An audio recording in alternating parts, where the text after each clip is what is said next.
আসসালামু আলাইকুম। আপনারা অনেক সময় জিজ্ঞেস করেন যে ভাই ট্রাভেল ইন্স্যুরেন্স কেন, এটা কি জন্য করা লাগে, এটা না করলে কি হয় না, বা এই সেই অবস্থা। দেখেন, ট্রাভেল ইন্স্যুরেন্স এটা আপনি বাধ্যতামূলক, যদি আপনি ইউরোপ প্রত্যাশী হন আপনাকে করতেই হবে সেটা।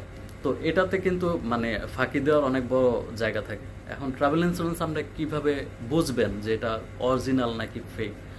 দেখেন, এগুলো তো অনলাইন খুব একটা চেক করা যায় না।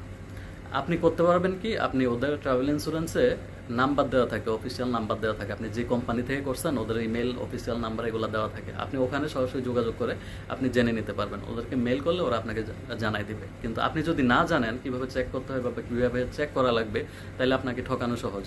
এখন ওরা করে কি, যেমন ধরুন আপনার 1 বছরের একটা ট্রাভেল ইন্স্যুরেন্স লাগবে, 1 বছর, সাপোজ মনে করেন 1 বছর।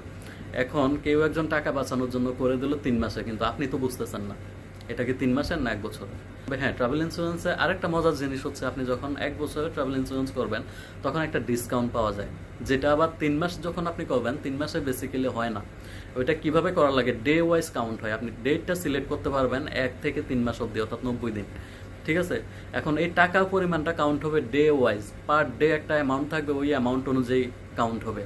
এখন ওই অ্যামাউন্ট কাউন্ট করতে দেখবেন যে আপনার 3 মাসে যে টাকা আসতেছে, আপনি 1 বছরও সেই টাকা আসতেছে না। 1 বছরে কেন সেই টাকা আসতেছে না?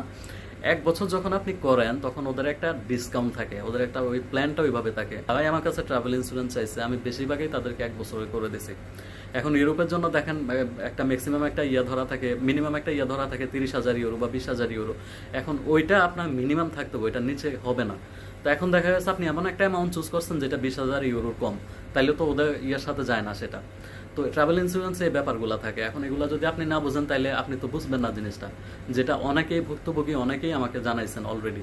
সেটা হচ্ছে আপনার নর্মালি আপনি যেমন ধরেন ভিজিট ভিসার জন্য 3 মাসের ইন্স্যুরেন্স হইলে হয়, বা 1 মাসে হইলে হয়, বা ডিপেন্ড করে আপনি ট্রাভেল প্ল্যানটা কিভাবে করছেন। যেমন ধরেন আপনি যদি 15 দিনে ইয়া করেন, রিটার্ন টিকিট যদি 15 দিনে থাকে, তাহলে আপনি ওইভাবে 20 দিনের একটা ট্রাভেল ইন্স্যুরেন্স করে নিলেন, অথবা সমান সমান 15 দিনে করলেন, প্রবলেম নাই। কিন্তু ওয়ার্ক ভিসার ক্ষেত্রে আমি 1 বছরে সাজেস্ট করি, যারা ওয়ার্কিং ভিসা ইয়ে করতে চান তাদেরগুলো আমি 1 বছরে সাজেস্ট করি। 3 মাসেও প্রবলেম নাই, 6 মাসেও প্রবলেম নাই, বাট আমি 1 বছরে সাজেস্ট করি আর কি।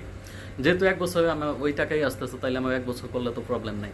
এখন জিনিসগুলো আপনারা হচ্ছে বুঝে নেবেন যে আপনারা সে প্রপারলি 1 বছরের দিছে কিনা, অথবা প্রপারলি সেটা 20,000 বা 30,000 ইউরো কাভার করছে কিনা, সেটা আপনি বুঝে নেবেন, সেটা আপনার দায়িত্ব।